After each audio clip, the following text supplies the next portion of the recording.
Hi, Jim McLaren back. Welcome to my channel. Welcome to Guitar Teacher Reacts to insert song title here.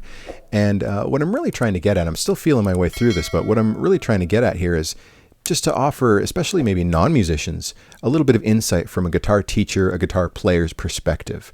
And I'm trying hard to ride the little, the fence between, I don't really want to show you how to play the song. You can find that anywhere.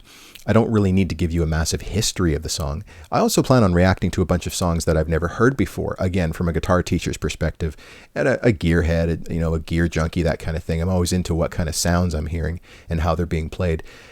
Anyway, I had some fantastic feedback from my first episode, which was for Yes's Roundabout. Oh, my guitar's making some noise here. For Yes's Roundabout, I got a couple of messages saying things like, from a non-musician perspective, this is really cool to be able to see sort of what's going on. So going forward with that, we're going to go with the Eagles, Hotel California, which is a song every guitar teacher and every guitar student has run into at some point. So let me try to demystify and maybe illuminate some of the cool things that are going on guitar-wise in Hotel California. So this is 1976, which is the year I was born, so maybe I'm not so surprised why I have such a good connection with this song. We've got Randy Meisner on bass and vocals. We've got Don Henley on lead vocals and drums. Glenn Frey is doing additional guitar and vocals, of course. And then we've got the fierce guitar battle between Don Felder and Joe Walsh, which is just a thing of beauty. Chef's kiss. Perfection. So with that in mind, let's just get started. Let's start the song off. We've got a bass going. Oh. And of course this beautiful 12-string acoustic guitar.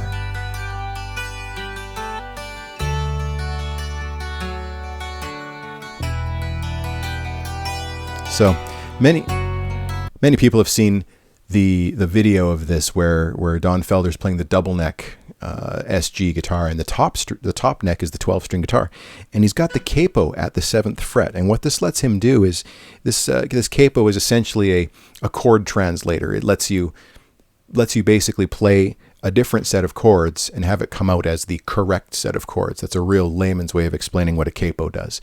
In this case, 12-string acoustic guitar. My little Variax, my Line 6 Variax is going to approximate that. And when I play these chords correctly, check this out.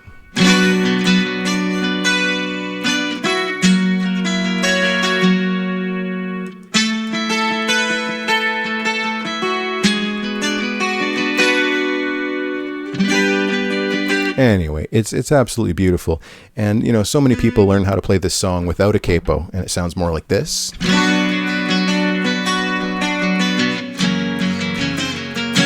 Something like that, which is sort of your traditional chords down here, but you really need that capo on the 7th fret, I believe it is. Yeah, to have that sound be exactly right.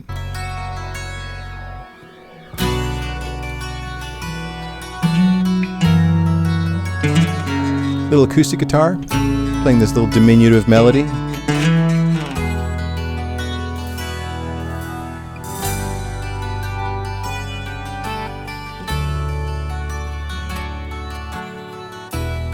And here comes this really interesting feel. It's like almost a reggae or something.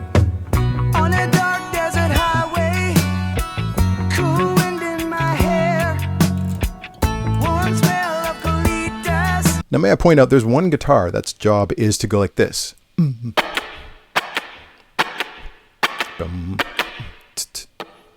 It's a percussive tool, and it's quite cool. It's quite cool.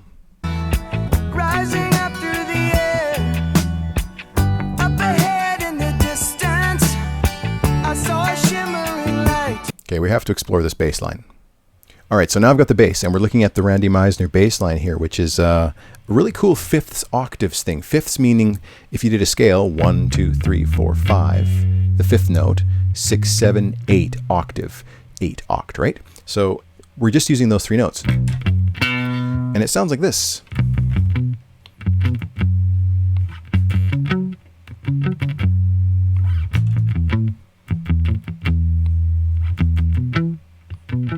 Now I'm using my palm here to mute the strings, to give it a bit more of a boom, boom, boom, boom kind of sound. But a lot of bass players in the 70s played with what's called flat wound strings, which are flatter strings, essentially. And they have a naturally plucky kind of sound to them. So let's play along with some of that. My head grew heavy and my sight grew dim. I had to stop for the night. There she stood in the doorway. I heard the mission bell. Now, And I was thinking to myself, we have the guitar choir starting, so let me just switch instruments here. All right, I've got the guitar now. Now, I've got my Fender Telecaster, which is an Esquire model, basically, but Joe Walsh used a Fender Telecaster through, from what I have researched, some sort of deluxe modified Fender Tweed amp. So my Line 6 Helix has a Fender Princeton model, and I've got the Telecaster to approximate the next parts. So Don Felder and Joe Walsh are basically playing. We've got, of course, there's a normal guitar. There's another guitar going. And there's these two guitars that are basically playing almost like strings parts because they're just long, sustained notes. And here's what we have. We have one person playing 3, 4.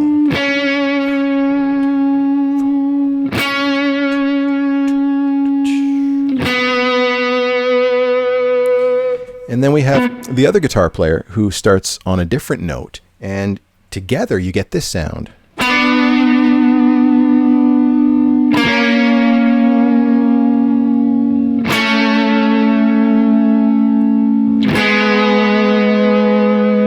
And there's something magical when two different guitars are playing one note each, and there's a lot of distortion.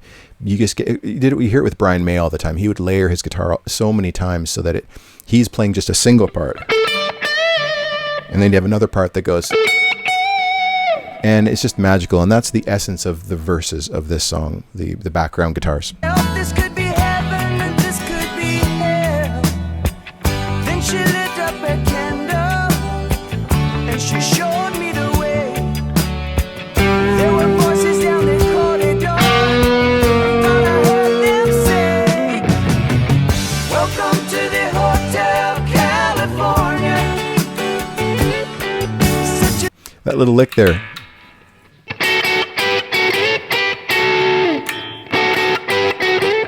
It sounds almost like Brown Eyed Girl.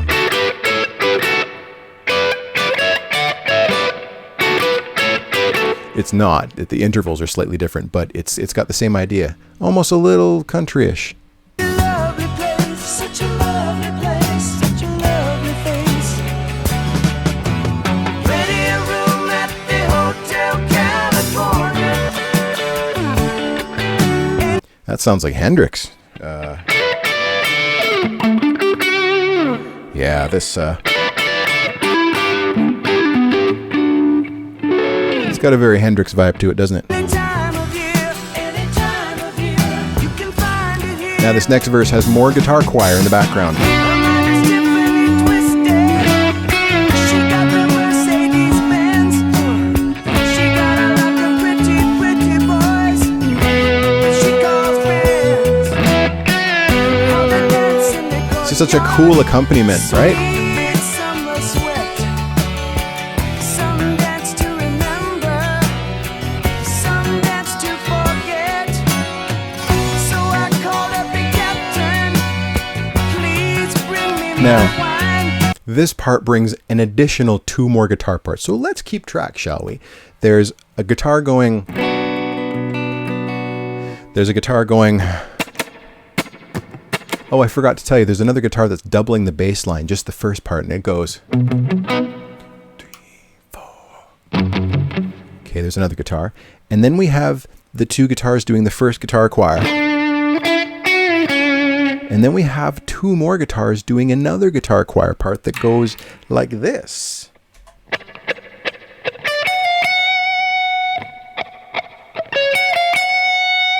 Here's the other part.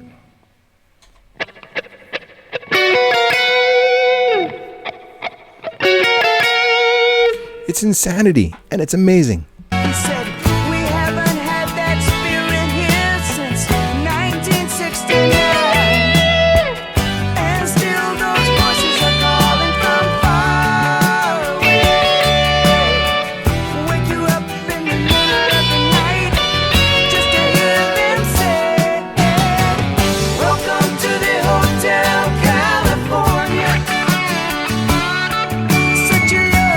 Oh, that is the sweetest little harmonic there. I don't know if I can repeat it, but... all right, so I've got it. It goes something like this. It's really important to get this thing called a pinch harmonic on that last bit. It's that singing little bit that goes out at the end. Such a lovely place, such a lovely face. They're living it up at the Hotel California. What a nice surprise. There's a little harmonic on that one too. We call that a squeal sometimes. All right, so we're kind of reintroducing the intro. Champagne on ice, and she said, "We are all just prisoners here of our own device. And in the master's chambers, they're gathered for the feast. They stab it with their steely knives, but they just can't kill the beast." Oh, those drums, eh? I'm Canadian, so I say A lot.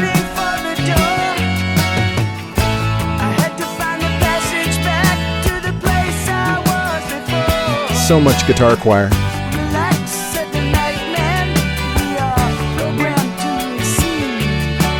should point out, by this point in the song, my music has guitar 1 through 9.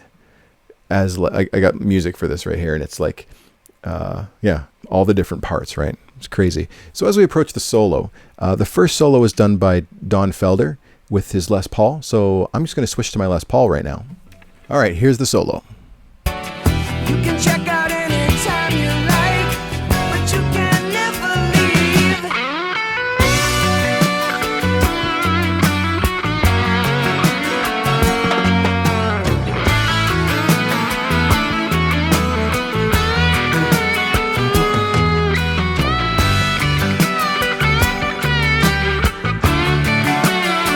It's almost like country guitar. It's almost like pedal steel things where you got where one note's bending and another one isn't. So his solo starts with this.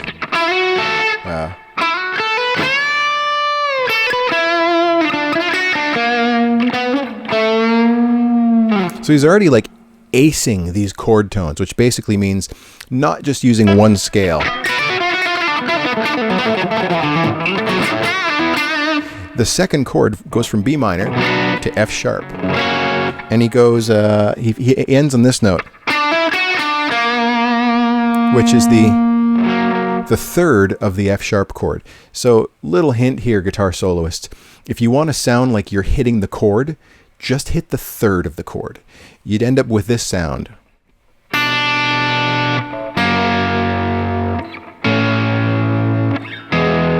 Like it's literally the most important harmonic note other than the root. Okay, so we've got little licks like this one.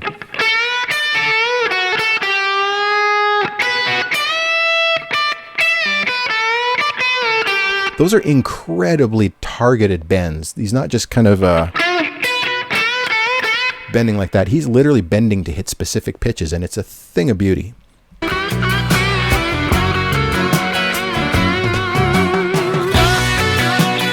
This is Joe Walsh's solo.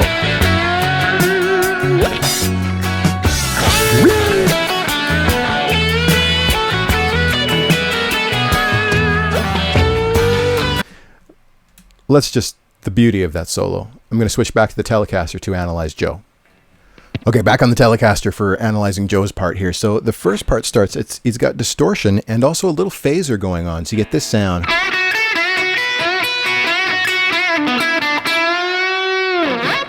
A little whoop is really fantastic. This part coming up right after it.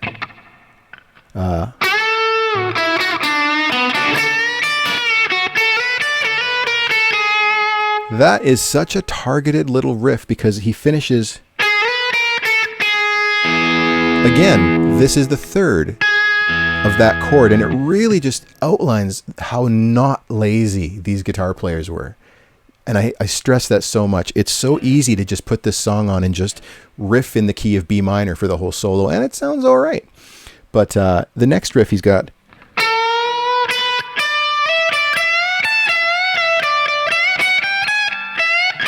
This riff.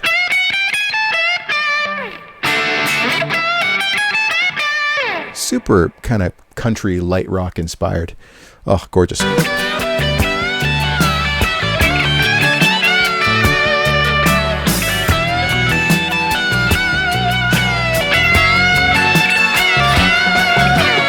And then they trade back and forth. That's the Les Paul. Here's Joe. And then together.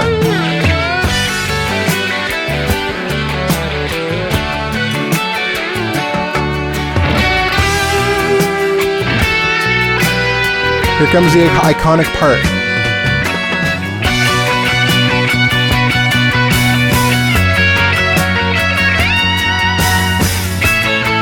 Okay, so this is the last time I'm going to really interrupt the song. So we're at this iconic part.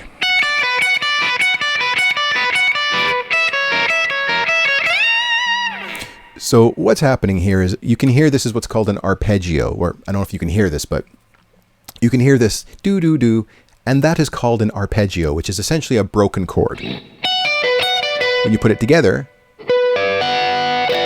which might as well be a chord. Instead, we're playing it broken.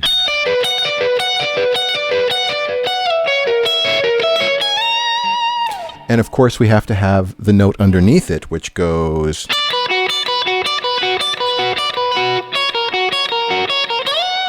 Again, the guitar choir aspect where you have, instead of one guitar going,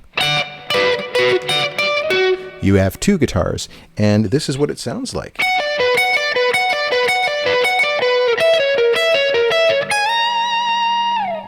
And then we're going to add the other guitar part on, which sounds like this.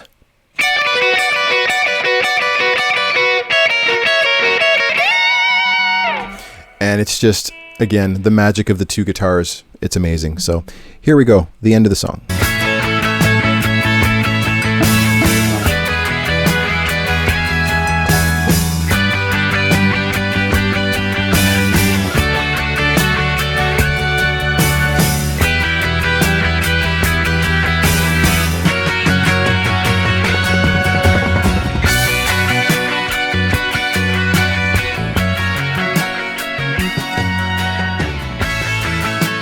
And there it goes.